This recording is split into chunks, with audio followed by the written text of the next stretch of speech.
To welcome everybody today to Dr. Saadia Yacoob's talk, Reading for Gender in Islamic Law.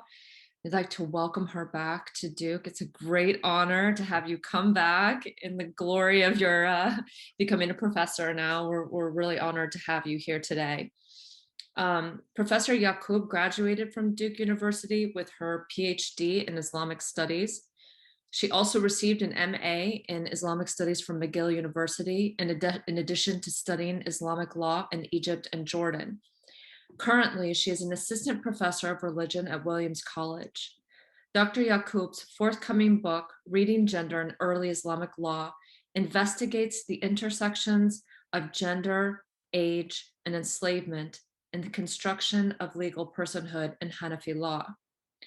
More broadly, her research interests include Islamic legal history, Muslim feminist studies, the history of sexuality, and slavery studies. I would also like to welcome our colleague, Professor Juliana Hammer from Religious Studies at UNC. Professor Hammer has published a number of books, including, most recently, Peaceful Families, American Muslim Efforts Against Domestic Violence. She has also published a number of other books on American Muslim women, on American Islam, on Palestinians in exile, and on Muslim women and gender justice. Welcome, Dr. Hammer and Dr. Yacoob.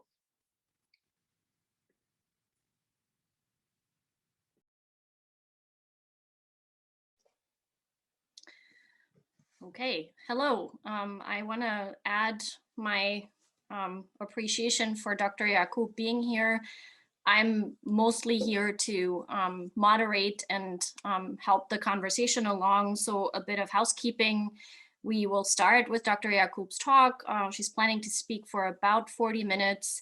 Then I will offer a few thoughts and possibly also a question or two. And for the rest of the duration, I will moderate the conversation, the Q&A. We ask that you put your questions in the chat. You can start doing so whenever the question comes up, and then I will be looking at those questions to see which ones we can incorporate into the conversation. Thank you. Dr. Yacoob, floor is yours. All right, thank you very much. I'd like to begin by thanking Ellen McLaren for the invitation. It's really wonderful to be back at Duke, even though virtually. And also to Julie Maxwell for all of her effort in putting this event together, to Juliana Hammer for her response, and to all of you for coming out, virtually coming out to the talk today. So I want to begin, let me put up my,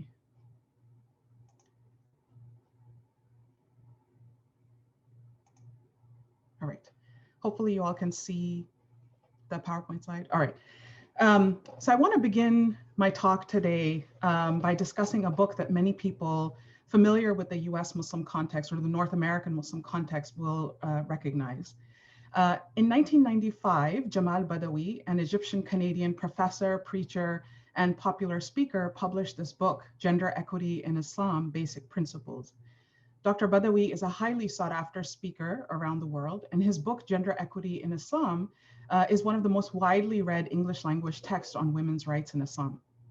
The text has tremendous circulation in North America, where Dr. Badawi is located, and has seen 5 reprints in the 25 years since its publication.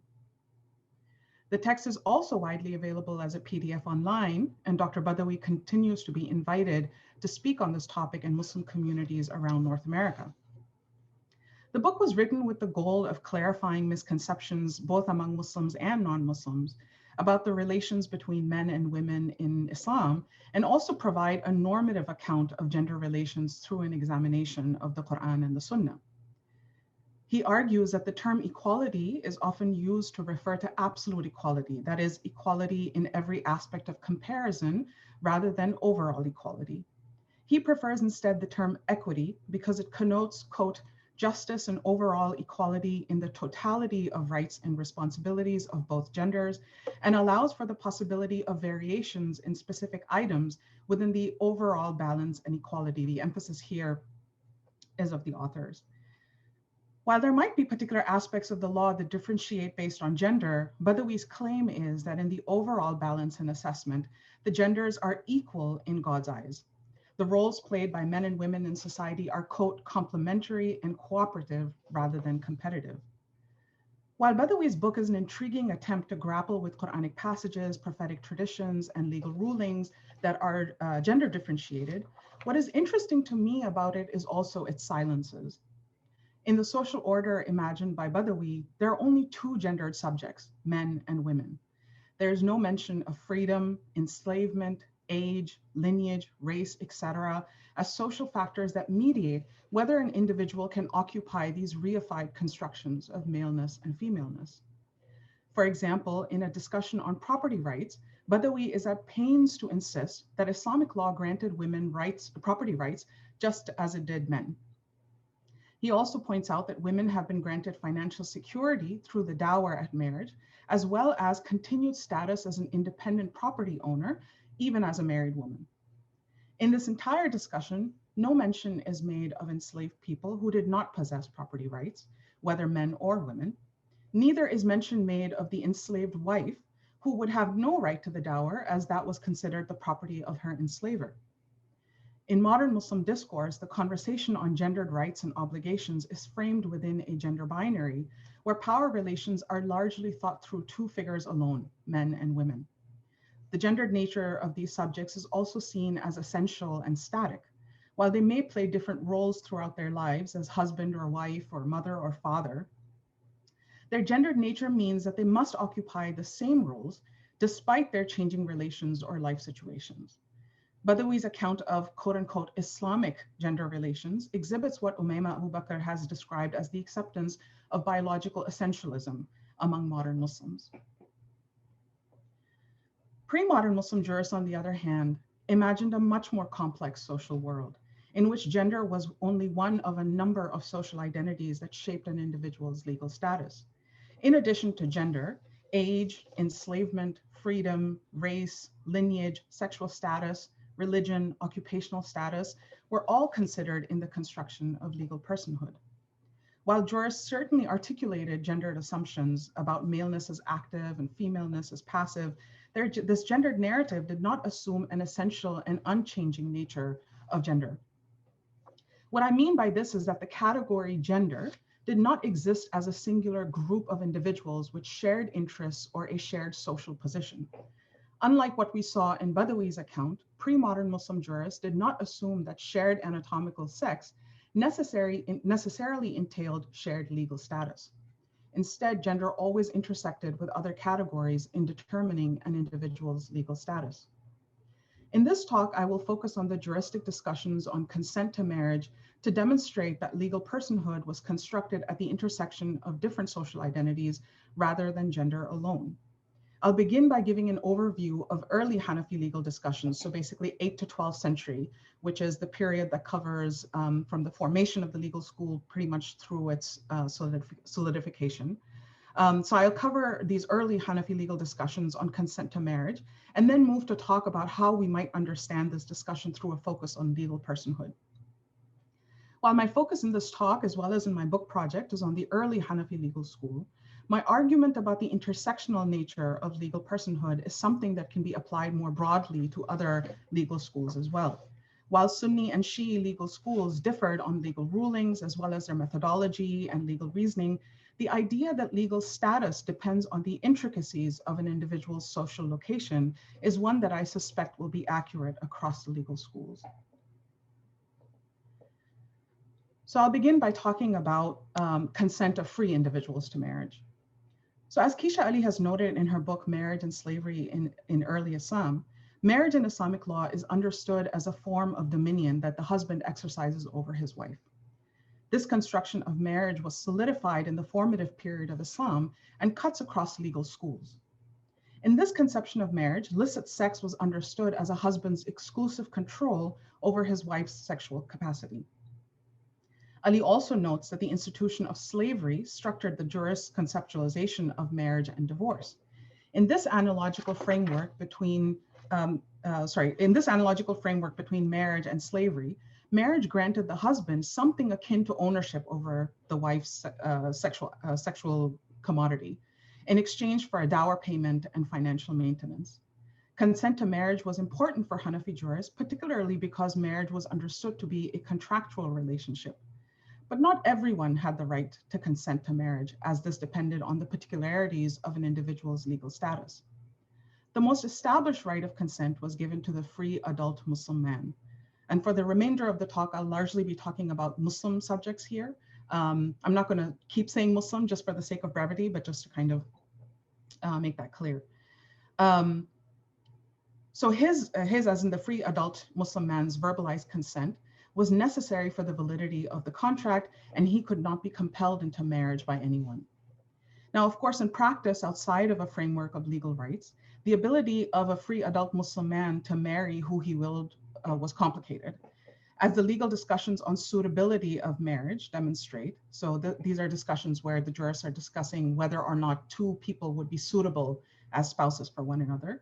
So those discussions demonstrate that a free adult man's ability to marry was determined not only by adulthood and freedom and maleness, but also by lineage, occupation, and social status.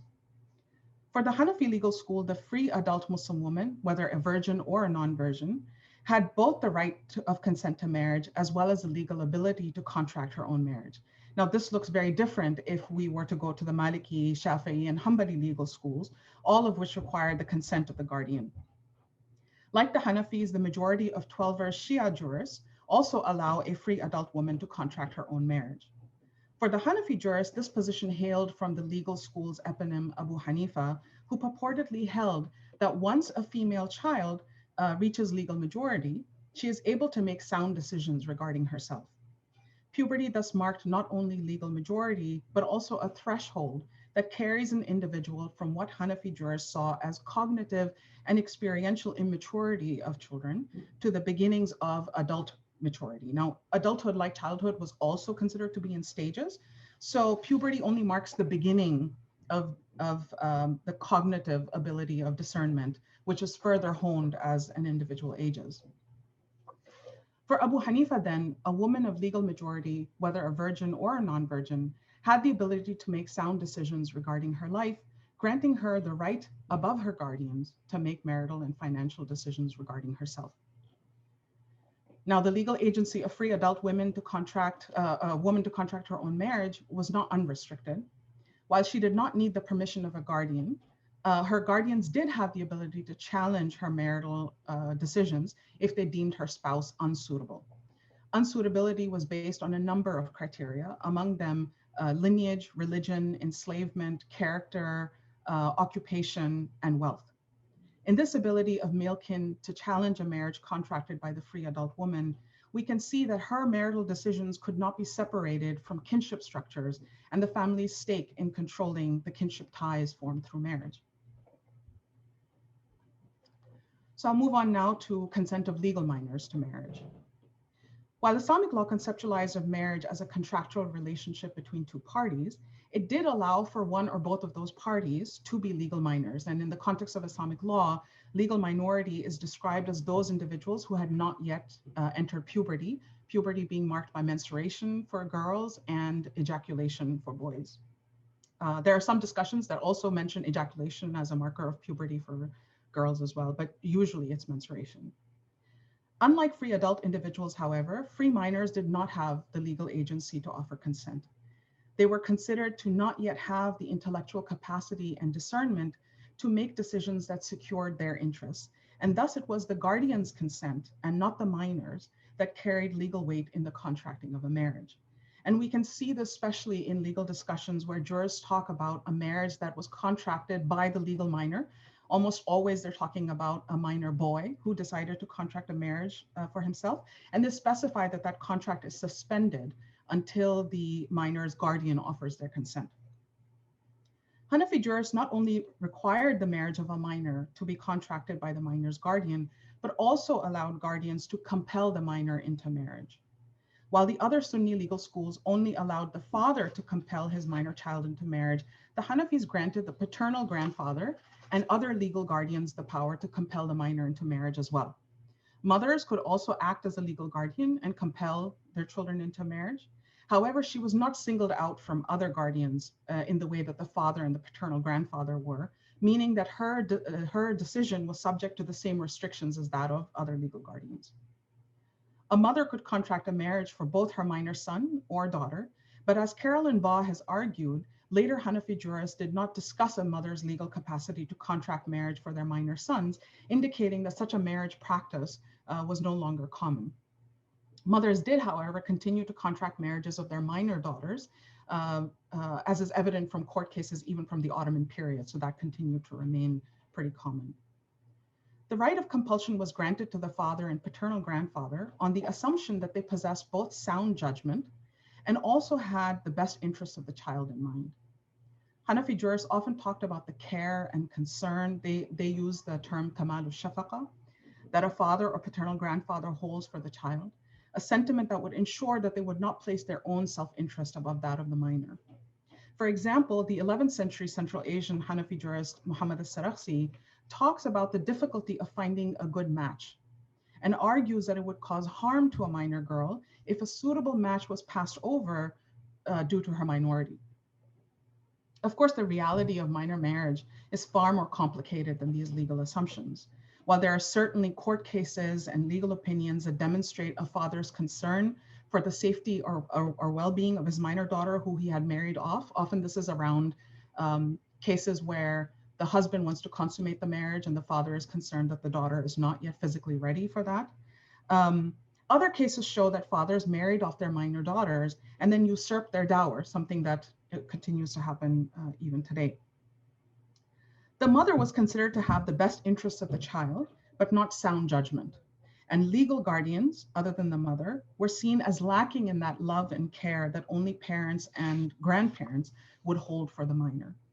Given the lack of sound judgment of the mother and the lack of parental love and care of legal guardians, Hanafi jurists allowed a minor to annul the marriage at puberty if it had been contracted by someone other than the father and paternal grandfather. So if the marriage had been contracted by the father and paternal grandfather, the children did not have a right of it, or the minor did not have the right of annulment, but they could exercise or they could start the process of divorce at puberty. All right, so moving to consent of enslaved individuals to marriage. The marriage of enslaved people in Islamic law is a complicated issue. Enslavement was a sufficient cause for significantly impairing legal agency, and this impacted marriage in multiple ways. Unlike free adult individuals, enslaved people did not have the legal right to enter a marriage of their own will. Any enslaved person wishing to marry was dependent on the consent of their enslaver. Enslaved people, however, not only needed the consent of the enslaver, but could also be coerced into marriage by the enslaver, and this includes both male and female enslavers. Sunni jurists agreed that an enslaved person could only marry with the consent of the enslaver, but what they disagreed on was whether the enslaver had the right of coercion. Sunni jurists were all agreed that the enslaver could coerce an enslaved woman into marriage. But only the Hanafi school allowed for the enslaved man to also be coerced. This, however, had not always been the opinion of Hanafi jurists. Abu Hanifa, again, the eponym of the legal school, shared the position held by Malikis and Shafi'is that an adult enslaved man had to give his consent for marriage. The 12th century Hanafi jurist Al-Kasani recounts Abu Hanifa's reasoning that since the enslaver had no right to make sexual use of an enslaved man, he could not coerce the adult enslaved man on matters that pertain to his sexuality.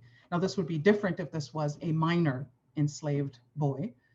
In that case, the enslaver did have the right to compel, to coerce him into marriage. Other Hanafi jurists, however, disagreed with Abu Hanifa's position and abandoned his precedents. Al-Kasani, for example, argued that the right of ownership grants the enslaver full ownership over every part of the enslaved person. Additionally, given the status of the enslaved person as property, the enslaver can transact and make use of the property without regard to the enslaved person's consent. This is especially so in matters where the enslaver stands to benefit.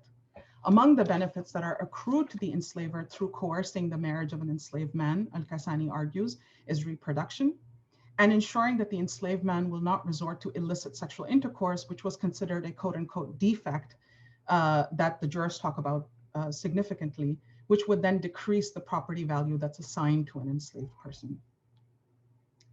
Contrary to the extensive juristic discussion on the marriage of enslaved men, there was comparatively little juristic concern over permitting the enslaver to coerce an enslaved woman into marriage.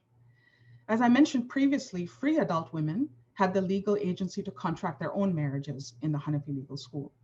Though Hanafi jurists preferred that adult-free women still be married off by a guardian, they nonetheless had the right to contract their own marriages. Now, unlike the free adult woman, who was seen as an owner of her own sexual commodity, the law did not recognize an enslaved woman's ownership of her sexual commodity. As such, her sexuality could be made use of and transacted with no regards to her consent. As Keisha Ali notes, quote, in contrast to the male slave and the free female, sexual and marital self-determination was never available to an enslaved female. In fact, the permissive nature of Islamic law towards concubinage meant that enslavement for women necessarily entailed a loss of ownership over their sexual commodity. Given that the enslaver had ownership over an enslaved woman's sexual commodity, he held the right to compel her in sexual matters. Now, there are some restrictions to what that means, but generally the jurists across legal schools held that an enslaver could make sexual use of an enslaved woman.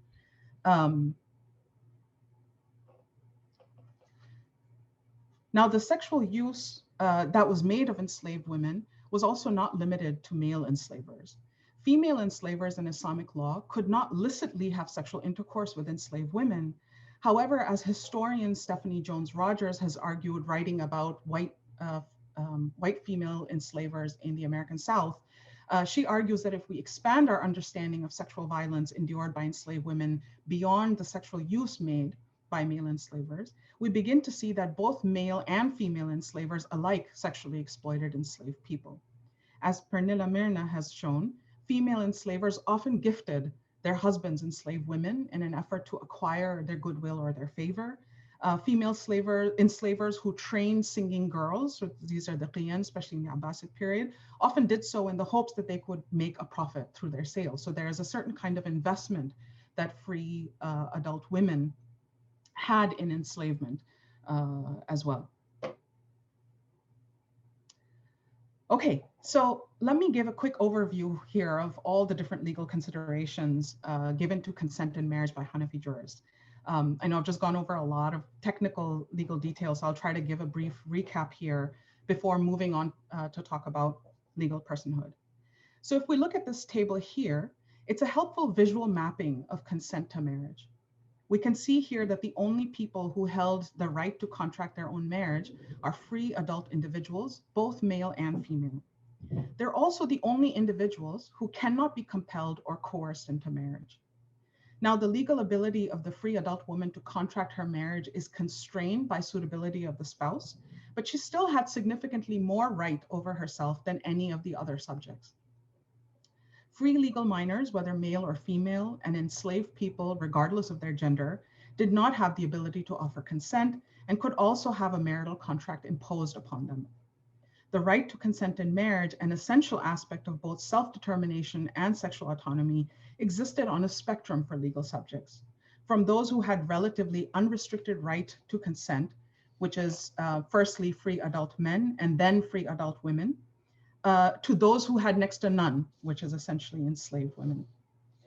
In the social hierarchy that we observe through this case study, gender is but one of the factors that determine an individual's legal status. Age and enslavement are also at play. If we were to think about the legal agency and self-determination of individuals to marriage based on gender alone, we would not be able to contend with the fact that free adult women carry greater power of their own persons than enslaved men and male legal minors.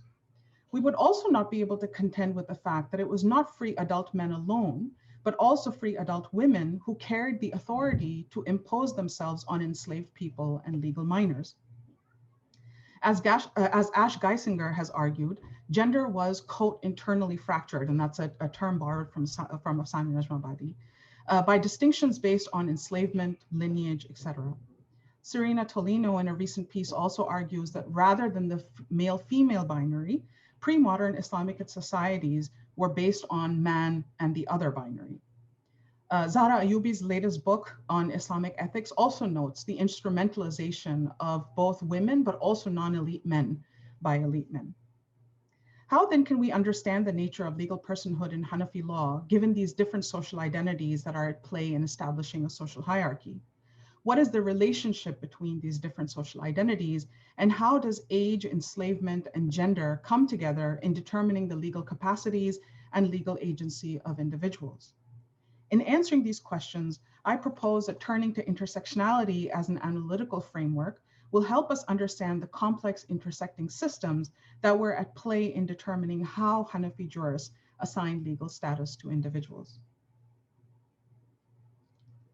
So in her 1989 article, Demarginalizing the Intersection of Race and Sex, a Black feminist critique of anti-discrimination doctrine, feminist theory, and anti-racist politics, Kimberly Crenshaw, a Black feminist and critical race theorist, provides an intersectional framework for analyzing the particularities of the subordination and discrimination faced by Black women.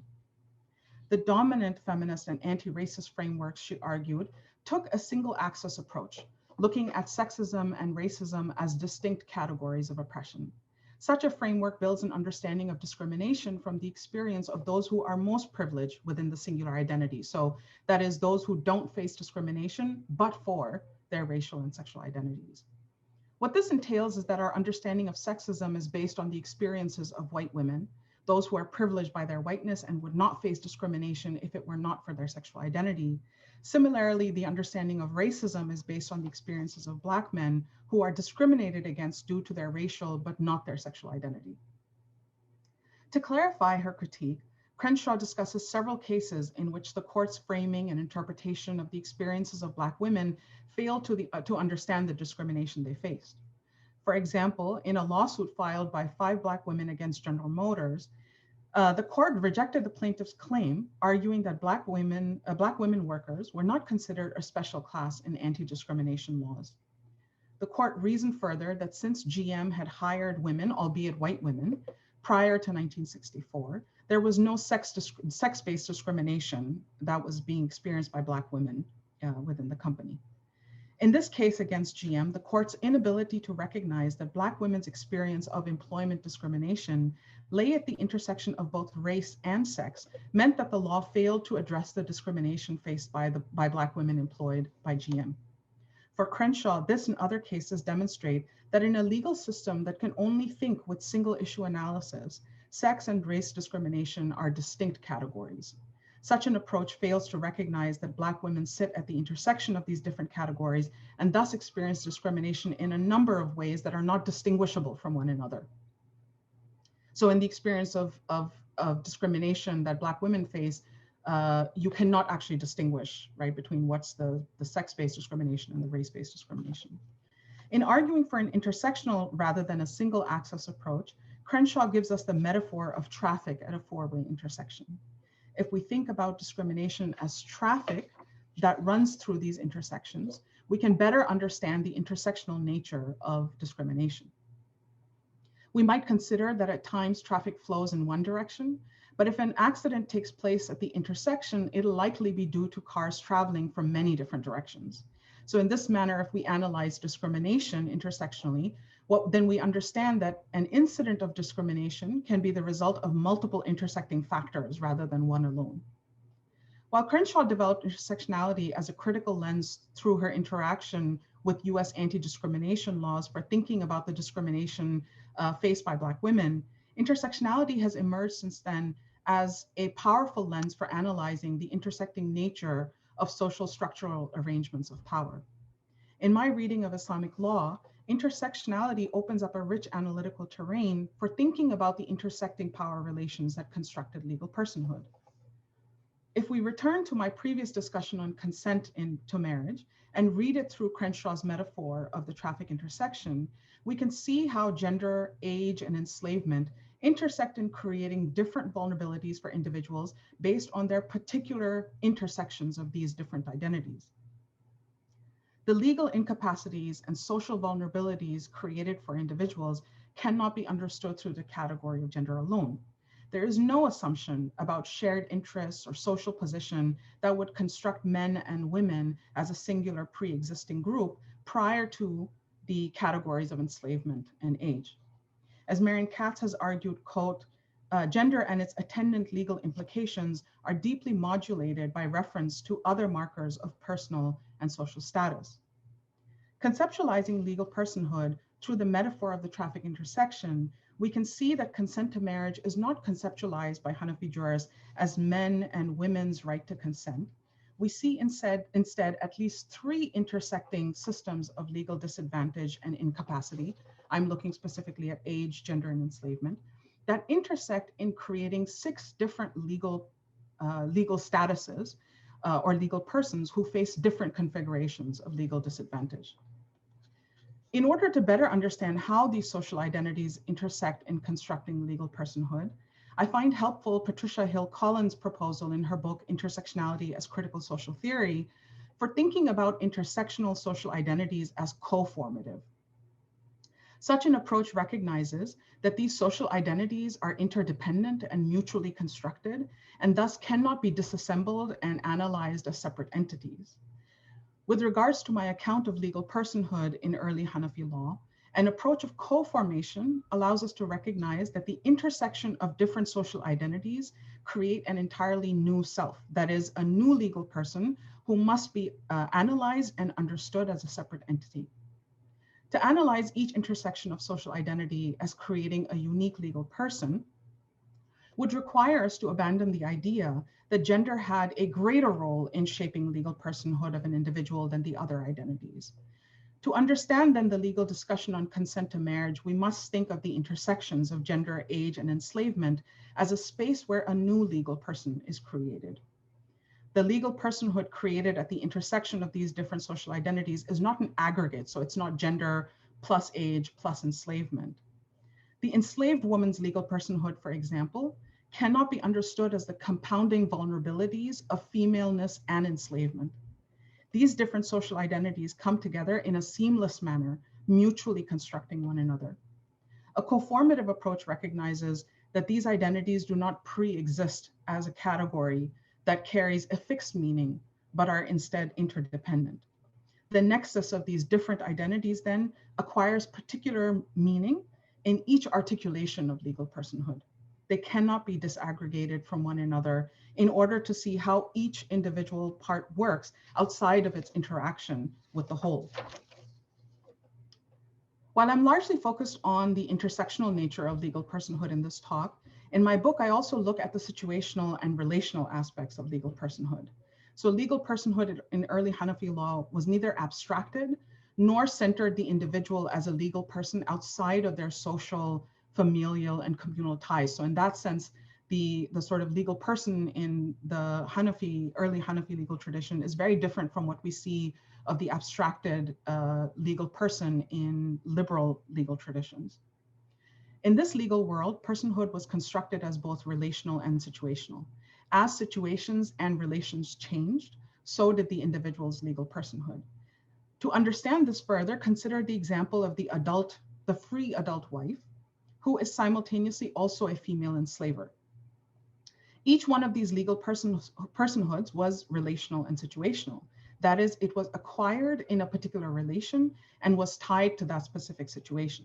So as a free wife, she might be constrained in her marital ties to her husband and would be expected to be subordinate to him. He could restrict her mobility. But as a female enslaver, she occupied a very different legal capacity, exercising power and authority over others, which in turn granted her a certain kind of admission into the elites and powerful in society. Another example of this would be an enslaved adult man who can be coerced into marriage by the enslaver. But once he becomes an enslaved husband, he can exercise the right of divorce that is granted to a husband, right? Because in that capacity, he is a husband and no longer an enslaved individual who is being coerced into marriage. The resultant effect of the relational and situational nature of legal personhood is that legal personhood was not fixed, but dynamic and constantly shifting. So to conclude, I want to situate my work within studies of Islamic law and gender and discuss how my argument about intersectional legal personhood in pre-modern Hanafi law, or early Hanafi law in particular, builds on and contributes to this body of scholarship. My interest in thinking about legal personhood in Islamic law developed as I read the scholarship on Islamic law and gender and the tensions scholars were noting as they discussed gendered legal rulings around marriage, divorce, social mobility, minor marriage, sexual violation. From Keisha Ali to Judith Tucker, Marion Katz, Hina Azam, and Carolyn Ball, all of them have noted the ways in which gender was a disabling category in Islamic law, but existed alongside other legal incapacities such as enslavement and age. The book project developed out of my interest in trying to think through these tensions. I'm also deeply indebted to Black feminists whose work pushed me to think beyond a single issue analysis, a politics that emerges, as Kimberly Crenshaw has argued, from the experiences of white women. These different scholarly conversations led me to focus on legal personhood as a way of thinking about how a number of social identities work together to create incapacities in the legal agency of individuals. I propose that focusing on legal personhood rather than gendered legal rulings allows us to see how these different social identities work together. In doing so, I also aim to historicize the assumed universality of gender as central to ordering social relations by arguing that gender carries no stable and fixed meaning in early Hanafi law and was not solely determinative of an individual's legal status. Fatma Sidat has similarly argued that, quote, while femaleness functions as a distinguishing characteristic of the legal subject, what characterizes femaleness is inconsistent. It is a mobile concept that seldom coincides in all respects with any singular physical woman. Neither man nor woman are functional categories in Hanafi law. My argument here is informed by the work of decolonial feminists and gender historians like Oyeronki Oyewumi, Jean Boydston, and Afsane Najmabadi, all of whom have critiqued the Eurocentricity of the category of gender and questioned its usefulness in thinking about pre-modern and pre-colonial societies. I find their argument that gender need not always be constructed in a binary and that gender is not always the fundamental organizing principle of society to be useful in thinking about legal personhood in early Hanafi law. It is only through questioning the assumed universality of gender that we can grasp the nature of the complex social hierarchy through which individuals acquired legal personhood in Islamic law. Decentering gender will allow us to recognize and name the power relations that existed between different categories of people that belie the universal assumption of women's subordination. Rather than focusing on gender in Islamic law, I propose that we study the relations through which power was exercised. This approach would allow us to map the relations between different legal persons and how power functioned in each relation to establish a particular place in the social hierarchy for different legal persons. Such an analysis is important if we seek to understand what factors shape an individual's legal status and subsequently their ability to claim rights and obligations. In order to do this, we cannot rely on a simple and static assessment of men as privileged and women as disadvantaged. This male-female binary fails to capture the complexity of how power and status function in legal discourse. There are, in fact, no single predetermined categories through which we can predict people's legal agency or their legal status. In order to fully grasp the ways in which Islamic law was used as a tool in pre-modern societies, Muslim societies, for exercising power and privilege, we have to think beyond the gender binary. Thank you.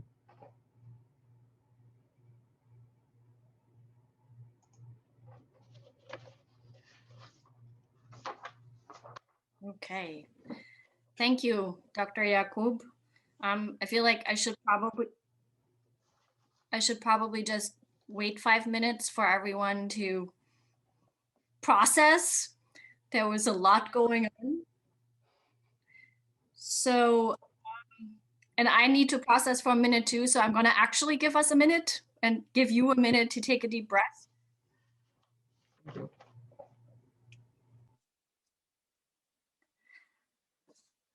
Okay, so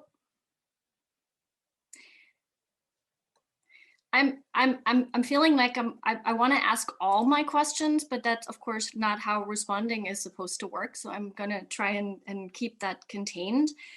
And I also don't want to try and restate your argument, because I think that it's a very complex argument. And even though I have heard it and read it before, every time I hear it again, I realize that it is in fact really complicated. So I want to start with a tiny piece kind of question of it. One of the things that I'm struck by is the fact that despite all the co-formative identities and the intersections that on a certain level sound like what a colleague of mine recently described as three-dimensional chess, which I don't play, but I think this idea that trying to figure out these things is sort of like trying to have a three-dimensional chart going on. I'm struck by the fact that ultimately it still does fall back on binaries, at least within those identity categories, right? So age is, you are either a minor or an adult, even though you did qualify that there is sort of a transition potentially, and I don't know if that's specified more. There's the binary between enslaved and free, and man and woman do show up as binaries as well. And then in terms of the impact that that has, issues like capacity or incapacity also show up as binaries. And so I wonder if you can say a little bit more about that. So having power, having the power to say yes or no, so consent or no consent. So it seems to me that there is a way in which there's still a sort of a way in which the law seems to use binaries as an ordering mechanism. And that then leads me sort of to a question about what that means for the man and other, if not man and woman binary, both conceptually, but also, and you know that this is coming because I really can't help myself, but the question that I really have is contemporary applications, so to speak, right? So you have you opened the door to it this time. I don't feel like I can be blamed for it. You started with Jamal Badawi and equity, the book about equity that I also acquired at an ISNA conference in the book section. So that's a question I have.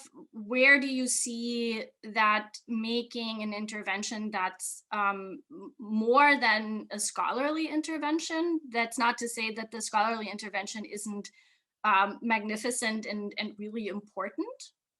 So I would sort of like to hear a little bit more about that. And one aspect of that question for me is whether there is this, like, beyond the category of gender, whether there is a way to get away from the gender binary. So if gender is not a universal category and it's constructed in these really complicated ways, in terms of contemporary application, we know that it's not universal, but it has been universalized through hegemonic colonial epistemologies.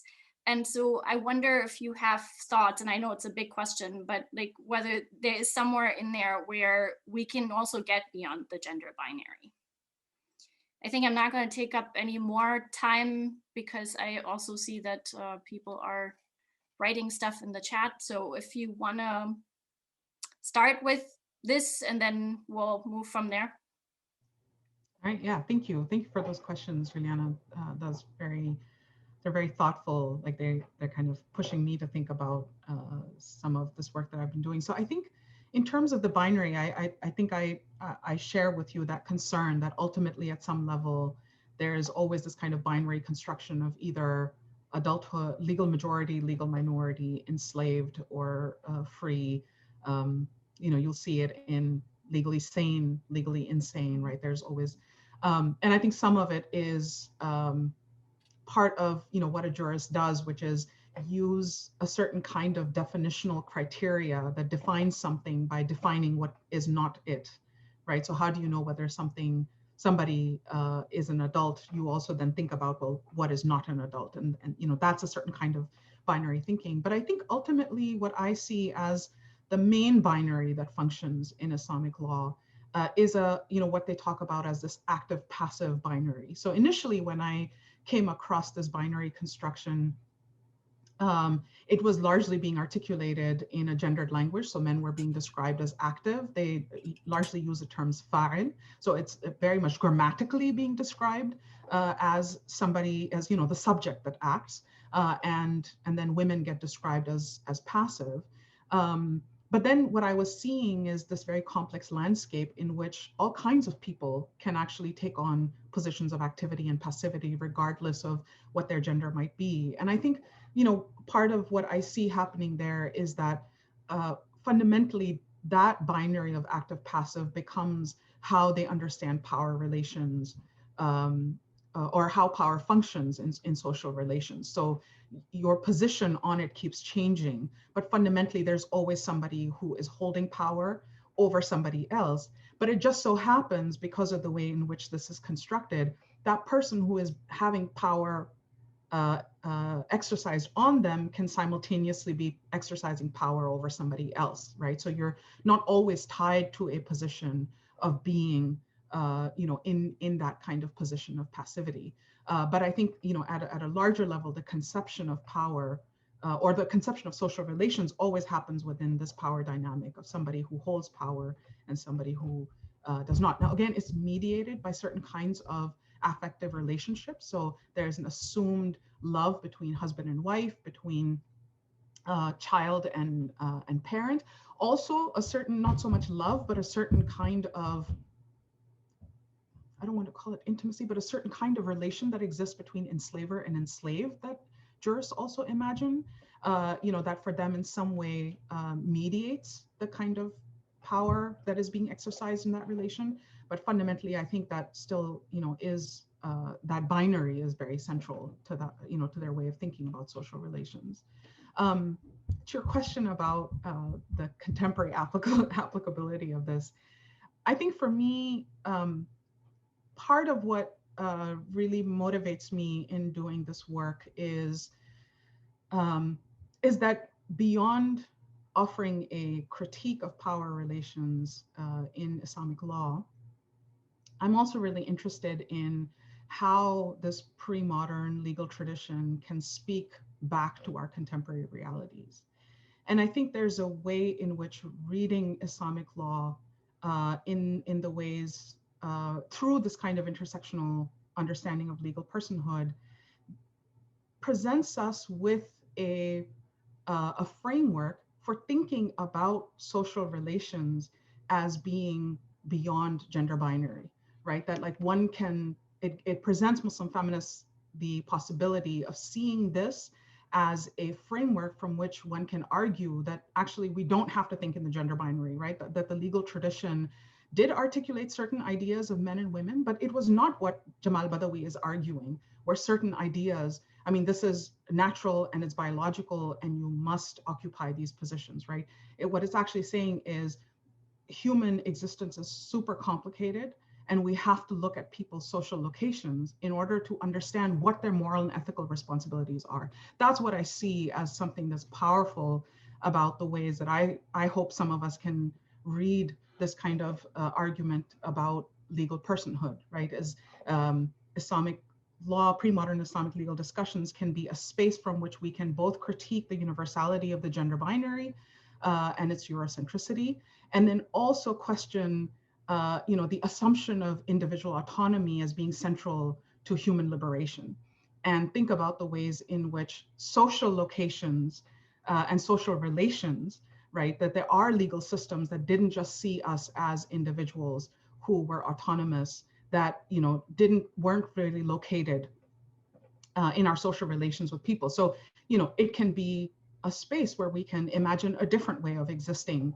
than one that focuses on individual autonomy. So I think for me, part of what motivates me in doing this work and making this argument is that I hope it can make these discussions a productive space for envisioning another way of thinking about human relations and ethical and moral responsibility beyond just a mode of critiquing.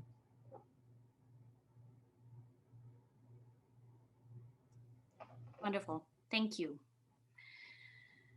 So in looking at the chat, I see a lot of appreciation. I hope you see, I don't know if you're looking at it, but there is a lot of appreciation, and you should, Julie, I think that's going to be saved with the recording so that we have it. I'm not seeing questions, which I find a little surprising looking at who is in the room.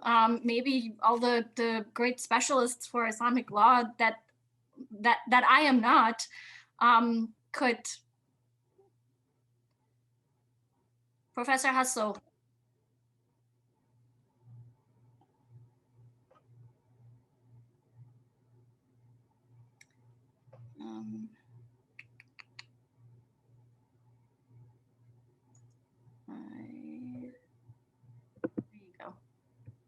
Hi, I couldn't unmute because it was muted on your end. Thank you for the talk. So I had a question that actually became deeper when you raised the issue of the main binary being the active-passive binary, agent-subject, which has to do with kind of some of the criticisms of the translatability of the Crenshaw, intersectionality idea across different kinds of settings and situations. But then, on the one hand, she's talking about the law, it's like critical race theory, and you're talking about, Hanafi law. But then I was thinking about someone like Jennifer Nash, who is at Duke now, some of her criticisms of intersectionality is that actually the agency question gets the very issues that you're raising, which is the questions of agency in legal personhood, situation, all these issues that you've raised, the situational personhood, relational personhood, and the role of agency sort of can be evacuated in the sense of, so for example, so the Black woman is positionally and permanently kind of a subject lacking agency. So it raises the question of agency. Of course, all of us have our objects of analysis, and you're looking at Hanafi law and Hanafi debates. And I just one last thing, I was thinking about Annalise Moore's work on Nabulsi, marriage contracts, where she just found that you had to actually consider the ways in which individuals were kind of, the ways in which they actually use these categories and what they argued for. So that's really, that's what I'm mainly curious about. But I really like this idea of the main binary being active passive, but then what are the implications of that? Thank you. Yeah, thank you so much for that question. So if I'm understanding correctly, your question is largely about what are kind of the limitations, if I can put it that way, what are the limitations of thinking with intersectionality in terms of taking it to Hanafi law, particularly around a certain kind of a way in which particular identity becomes both maybe static, right? That becomes an identity that sort of stays with you, but then also that is not allowing you to exercise agency, if I'm understanding that correctly. So I think for me, part of what I've been thinking about, as I, use intersectionality as a theoretical framework for thinking about legal personhood, is both the places where it works for me, but also the places where there are gaps.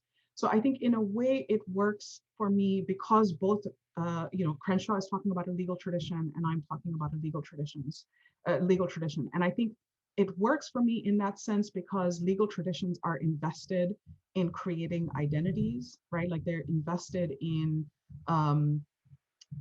sort of fixing the complexity and the moving pieces of social and human relations, and then creating recognition through identity. So in that sense, I think Crenshaw's model works for me in that the law recognizes, I mean, there are different legal systems, right? Part of what Crenshaw is talking about is that because the American legal system functions on this abstracted notion of the individual, there isn't a recognition of the multiple identities that an individual inhabits. Whereas what you see in the context of Hanafi law is that there is full sort of recognition of this complexity of identities that a individual inhabits, but also that the law is willing to recognize. So in that sense, I think it's a system that works for me. Where what I find difficult or what becomes a gap for me is how to recognize the constant moving of that identity. Because in the context of Hanafi law, your identity as a free adult woman, for example, constantly shifts. So there's nothing static about that identity, right? That identity shifts based on who you are in relation to. It also shifts based on the situation that you're in. And you can actually occupy a host of different identities all at the same time. So in that sense, I think that's where I found Patricia Hill Collins' argument about identity to be helpful. Identity as something that is constantly shifting and moving and in process. But still, I do see a kind of gap there in the kind of theoretical framework, using intersectionality as a theoretical framework, is that the landscape of Hanafi law, these identities are not essential to the person, right? They actually, they don't speak to some essence of who you are as a person. They are largely what the law is assigning, and then it just shifts and changes as you go along. Thank you. So I have 2 questions in the chat and 2 people who raised their hand. So I'm going to ask the question that Rachel Shine wrote in the chat, which says, I was wondering if you could speak more about where physical and mental health and ability fit into your intersectional analysis of legal personhood. Mm-hmm. Yeah, thank you for that question. So there's a whole host of different identities that the law takes into consideration. There is lineage, religion, ideas of legal sanity and insanity, and then that gets complicated because there are people who are not labeled by the law as necessarily legally like mentally insane, but they are seen as people who are not wise, right? And their legal agency or their legal capacity can also be restricted based on that. So for my book, I largely focused on age and enslavement and gender as the kind of nexus that I'm looking at, simply because if I was to think about all of them, it just becomes far too complicated. So I wanted to focus in on a certain set of them. So in a way, I understand that even my own analysis is kind of fixing this very complex picture in the law by giving you, a certain set of different legal persons. But I think that, thinking about the idea of sanity and legal insanity in the law would also be both very important research to do, but also I think, you would see similarly the kind of intersectional nature of that legal personhood construction in terms of in what relations you can create legal incapacity for that person, and where you can, that kind of laws labeling of them as legally insane would not be an issue, right? So I think that would also be definitely very interesting to look at. Thank you. Okay, Yusuf Sufi.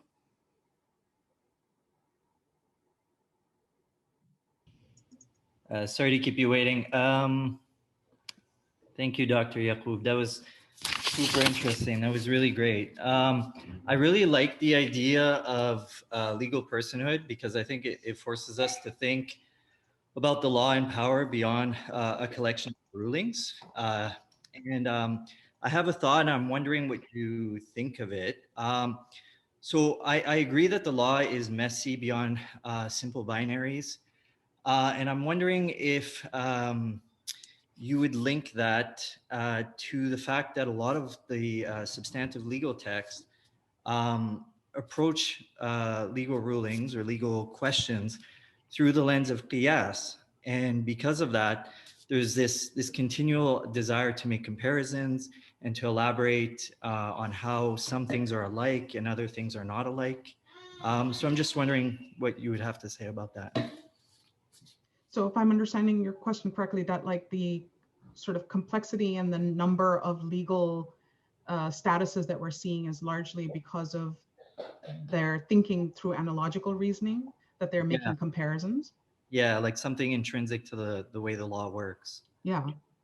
So the law.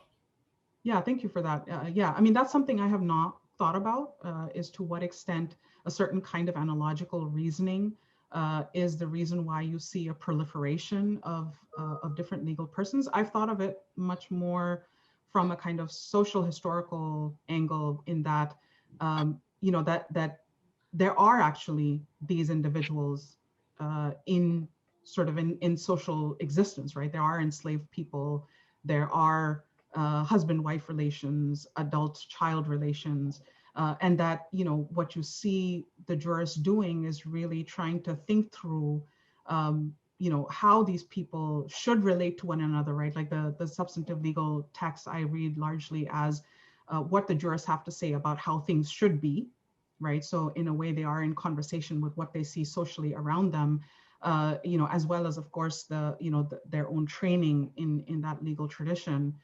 And so that's largely how I've thought about the complexity of different legal persons that exist in the law, is that they are seeing how many different kinds of relationships are, you know, existing in their social environment, and then trying to reason how those people should be relating to one another, and recognizing that they're, you know, that people are, once you stop seeing an individual as an abstracted one, right, who can exist on their own, and then enter into social relations based on their own choice, and you see an individual as necessarily located in a web of social relations, then you have to take very seriously that a person is a mother and a husband and an enslaver and enslaved all at the same time. They can be, right? So that's largely how I've thought about it, and not from the qiyas angle, but I appreciate you raising that. That's something that I'll definitely sort of give more thought to. Great. Zarina. Okay, great. Thanks so much. This was really interesting. And I just wanted to say that my connection is not great and I got popped off once. So if you lose me, I'm sorry. So I had two questions, and it looks like I was thinking actually along the lines of what Keisha is asking. And I hope this wasn't answered while I was popped off, but one thought that I have, so I'll just say preface by saying this. I came to this today in between making dinner and all the things that I'm doing, partly because I just finished reading the Harvard law, the Harvard roundtable on Islamic law.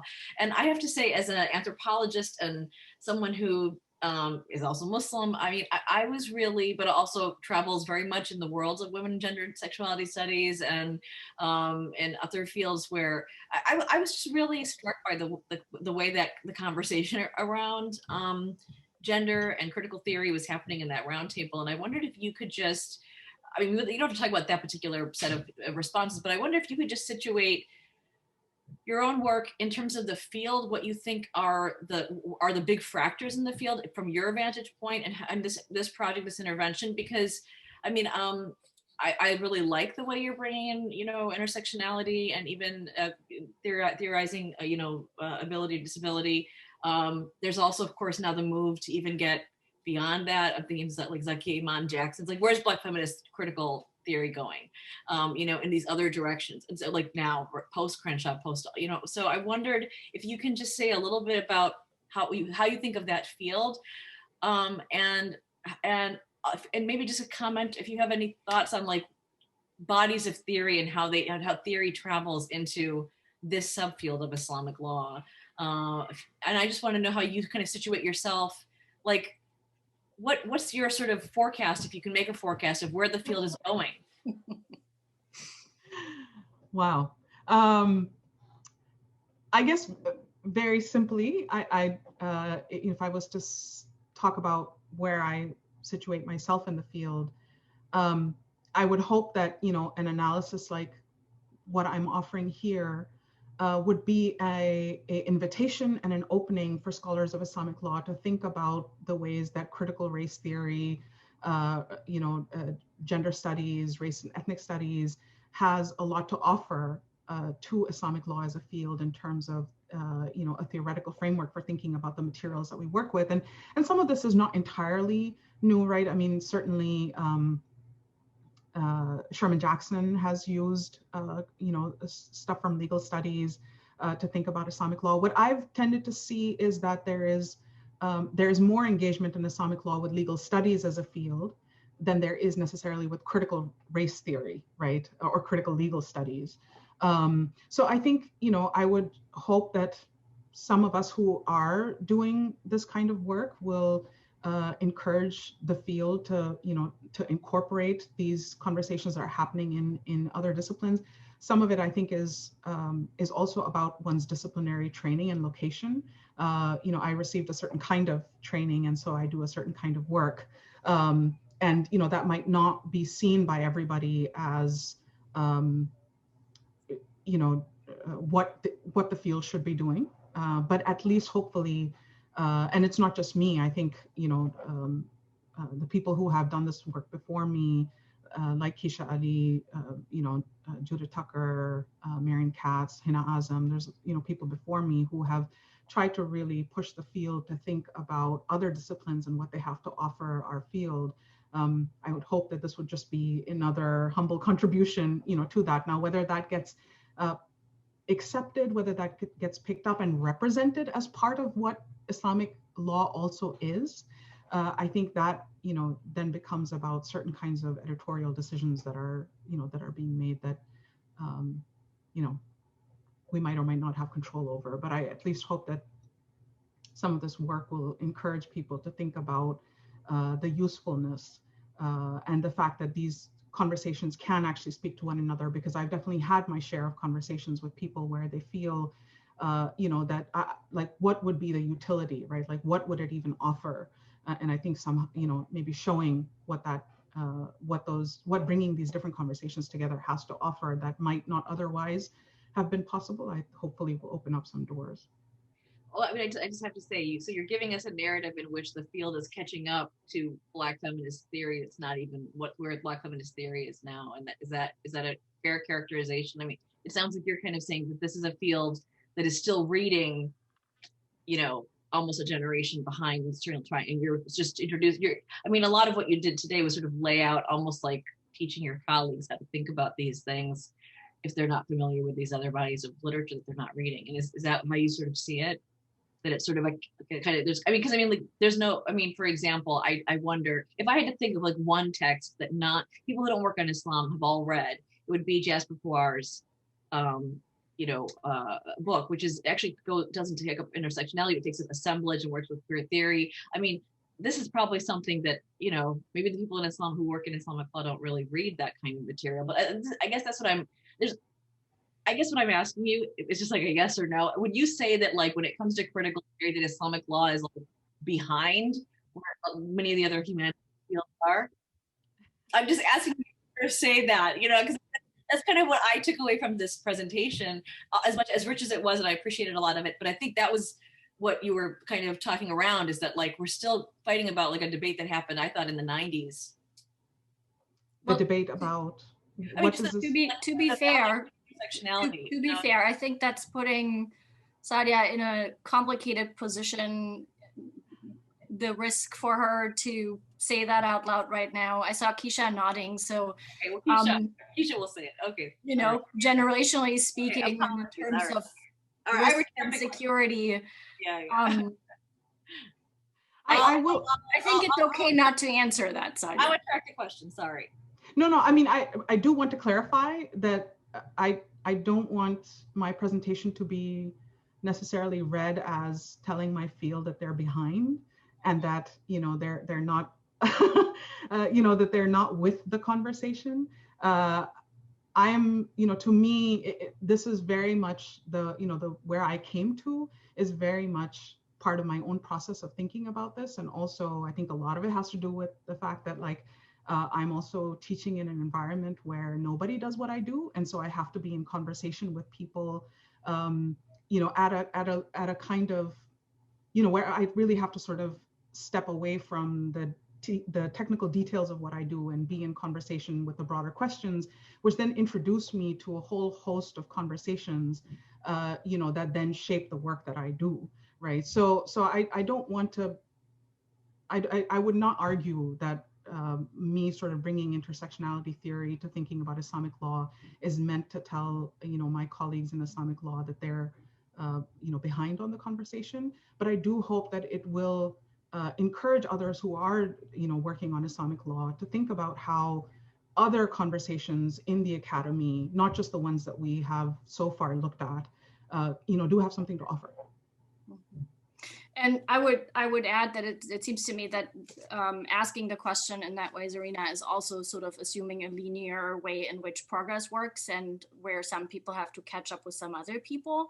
I actually read Saadia's work more as bringing intersectionality theory to that because it helps her think through the questions she has, not in a sort of way where that needs to happen because that's the theory of the day kind of thing.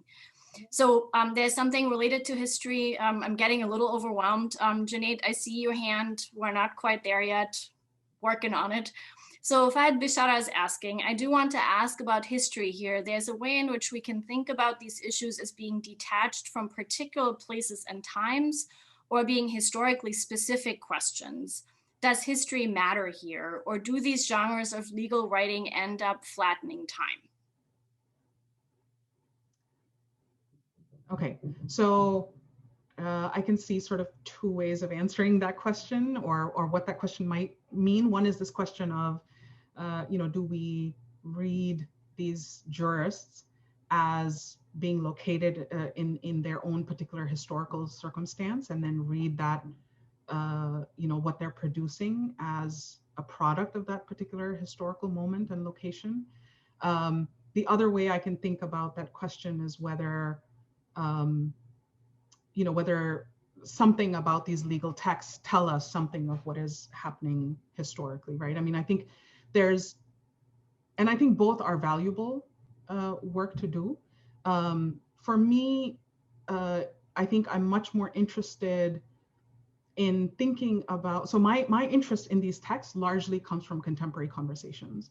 I am very much interested in how these texts get picked up by contemporary Muslims to think about gender relations, to think about ethical and moral obligations in conversation with what they see as the tradition. So in that sense, I am interested in, you know, historically what was happening and whether we can read these texts to see what was happening historically or whether we should contextualize each jurist and what they're producing in their own historical context. But I also think it's important to not always keep this, you know, particular gap between past and present that necessarily, you know, sees the past as something that was different and that, you know, the work of the historian is to sort of recover or not recover, but to kind of see what is happening in the past. For me, in what brings me to this work, as well as like the conversations that animate the questions that I have, really collapse past and present, right? Like people are not really interested in why Sarakhsi thought what he did, why Kasani thought what he did. What they're interested in is what does that mean for them today? So that's kind of what brings me to this material, and that's how I read it. Thank you. I'll read a question from Keisha. Would you argue that Hanafis and maybe Jafaris differentiate less between adult-free women and adult-free men than other legal schools do when it comes to many questions about legal personhood / capacity? would your argument look substantially different if, say, you were to write about the Shafi'i school, or would the basic framework hold? Yeah, thank you for that. Yeah, so it's super complicated. And some of it also has to, like I've had conversations with people where they'll be like, oh, you work on Hanafi fiqh. I've heard that's really good for women. And then others who are like, oh, you work on Hanafi fiqh. I've heard it's very bad for women. So, and for me, it's always, my response is it really depends on the issue that you're talking about, because depending on, so the Hanafis, for example, have, this insistence that when it comes to illicit sexual intercourse, what matters is the penetrative act of the man. So if he is liable for, if he is legally liable, then his act means that illicit sex happened and the woman becomes liable. If he is not, then it does not matter whether the woman wanted the sexual interaction or not, because he is the one, right? His penetrative act is what makes sex happen, right? So it's very much this kind of thing of like women are passive, they just receive the man's act, that doesn't matter. Simultaneously, the Hanafis will also argue against the Shafi'is and say that, of course, women can contract their own marriage, because if you look at the Quran, it talks in this language of free adult women being the ones who can contract their own marriage, right? So it's fascinating to me that they're totally opposite arguments, right? On the one hand, women are passive, and therefore my legal ruling works. And on the other hand, women are active, free adult women are active, and therefore my legal reasoning works. So where I'm going with this is that I think there isn't anything predictable of what gender means to the jurists across one legal school, leave alone all the legal schools.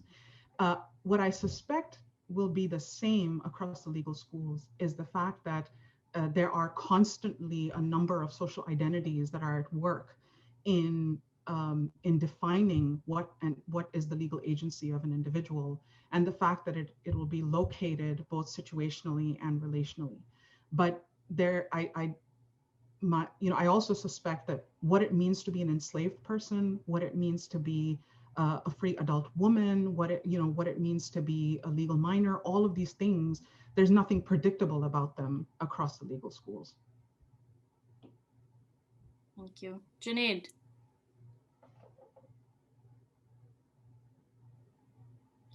Thanks, Saadia. I think Fahad Bishara actually stole my thunder a little bit, so so I may not have a lot to say, but maybe one thing I'll just say is that in your response, I kind of appreciated, and I wanted to sort of sharpen in, well, not that it wasn't sharp, but just kind of sort of make the distinction very clear that you're sort of talking about, and this is something that I often come across, and I'm sure anyone who works on Islamic law sort of feels this tension that there's a kind of bias in the literature on Islamic law from earlier generations, but up until today too, that kind of demands a kind of historicism. Whereas I think what you're doing is something that actually it kind of reflects a sort of jurist sensibility, right? And I think that's kind of maybe what you've already said, but I think that that's an interesting sort of distinction to sort of work with a little bit. Yeah, thank you for that. I mean, I think for me, at some level, and I think especially after having spent, well over a decade at this point with a lot of these jurists, I think that there is a way of reading these texts as, telling us something about these particular individuals and how they think, which is, not necessarily always the way that we think about history and doing historical work. Right, that there's a kind of utility to thinking about that beyond just seeing them as an individual who's located in a particular historical context and how that then produces the work that they do. And I think the other thing for me is also that I see these as living texts, right? I think that there is a way in which we need to see these as living texts. They are not texts that were written and something that we just have to analyze, right, in that way. They continue to be texts that are very alive today. And in that sense, these jurists are alive today too, right? Because if you look at most any legal opinion that is issued, you'll see the names of these people appearing. So they continue to be alive in conversations today. And I think it's important for us to think about that as well. Thank you. Okay, and looking at the chat, this one, I'm having a hard time following, but I'm gonna try and see if you understand it better. Lena Makbul is asking, I am, however, wondering how different your argument about decentering gender from personhood is from the notion of gender equity that modern Islamic scholars traditionally have argued for. It seems like the latter is a deductive one in which gender is only seen as one of many social identities within the wider societal administration and the different social interactions within. In other words, I'm wondering whether your view is necessarily a different one if we take into account that the gender equity argument is only one narrower perspective of a much broader understanding of social interaction in Islam. Okay, if I'm understanding the question correctly, so I would say that I think part of what I'm arguing in response to, let's take Jamal Badawi here, unfortunately, as the representative example of modernist Muslim discourse. Mm-hmm. I think what I'm arguing in response to that is that in the way in which legal personhood is understood in this early Hanafi legal discourse, you cannot actually speak about gender as a thing, right? You cannot talk about the fact that women are supposed to be homemakers, right? That they are naturally predisposed to being homemakers. Because in the pre-modern world, there were all kinds of people who we would anatomically see as female, right? Or even identify as women, who did not have the right to be quote unquote homemakers, right? Or the idea that women are naturally predisposed towards motherhood. And yet there are all of these enslaved women who were not given the right to be mothers, right, in those ways. So I think there's a part of, I would see the distinction, right, as being essentially that you cannot speak about gender as meaning XYZ thing and enslavement as meaning XYZ thing. And then when they come together, right, you see two levels of legal disadvantage, right? Gender means a very specific thing in a free adult woman. It means a very specific thing in enslaved women. It means a very particular thing in a Muslim woman versus a non-Muslim woman, right? So whereas in modernist Muslim discourse, the assumption is that gender is stable and it's fixed and it travels, right, from one woman to the other. If they are anatomically female, then that means XYZ thing because their gender is as a woman. So that's the key distinction that I see. And I think part of it has to do, part of the reason why I think modernist Muslim discourse ends up reading gender in this way is because you do get that kind of language in legal text, right? I mean, I don't want to argue that somehow you don't have that kind of language in legal text saying that, women are XYZ, men are XYZ, right? But you have to think about, okay, so here is your articulation of men are like this, women are like that. And yet here's all of these people that we would see as men and women who you don't actually see as being, being autonomous, having self-determination, the right to self-governance, or being subordinate, right? In fact, this woman, actually has power over another man, right? I mean, there's all of these ways in which that happens. And so I think, part of what modernist Muslim discourse ends up doing is looking at those texts and taking that broader gendered language and saying, see, this is what our tradition has to say.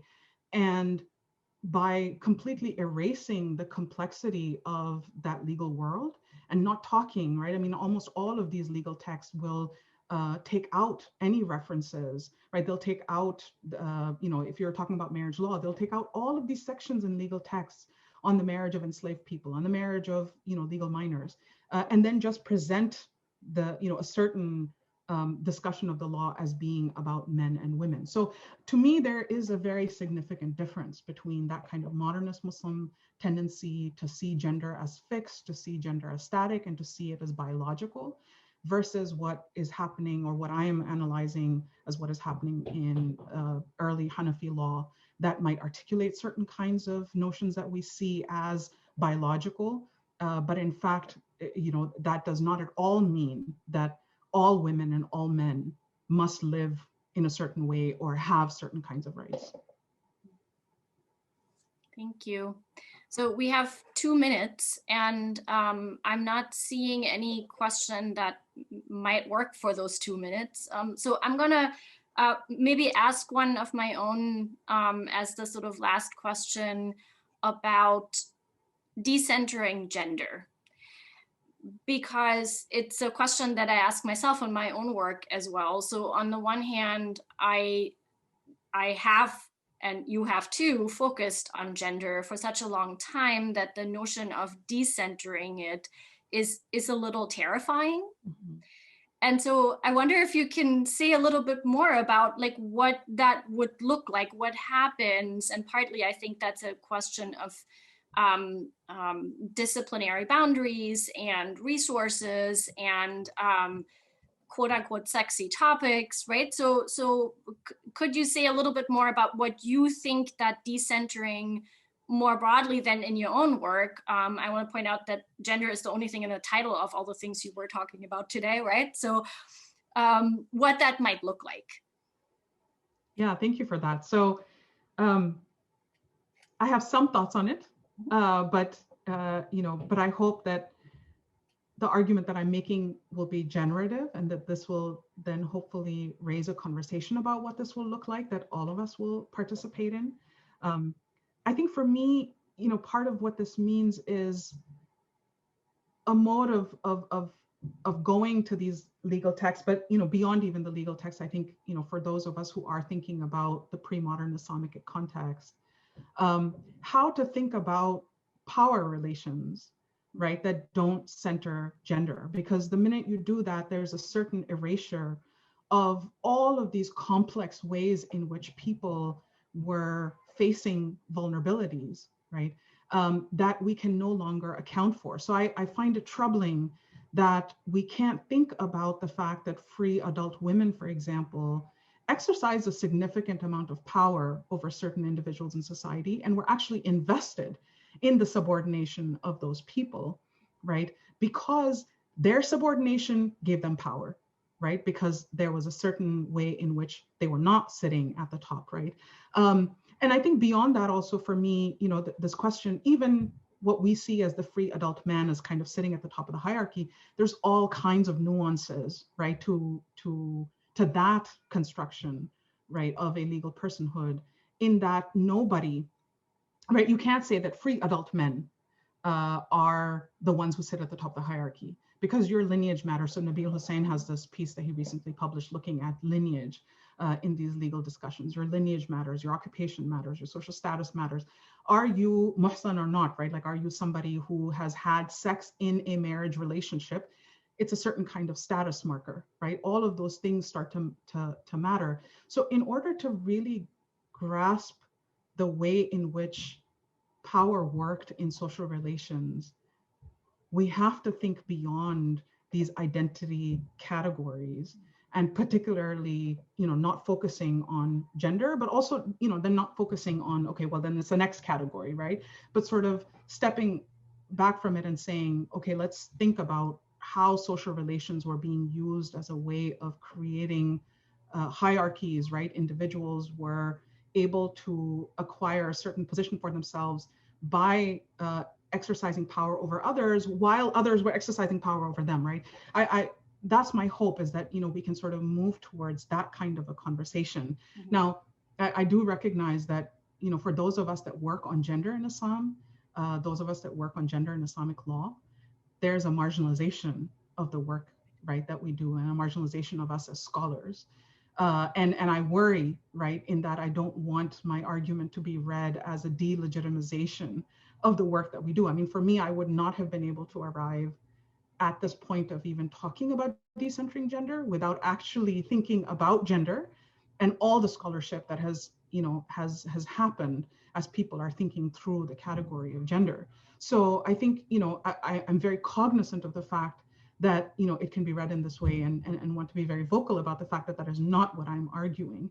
But I do hope that, for those of us that are thinking about gender, which I see as, as those of us who are thinking about power relations, right, can actually talk about that now without necessarily needing to constrain ourselves to thinking about power relations through gender as a category.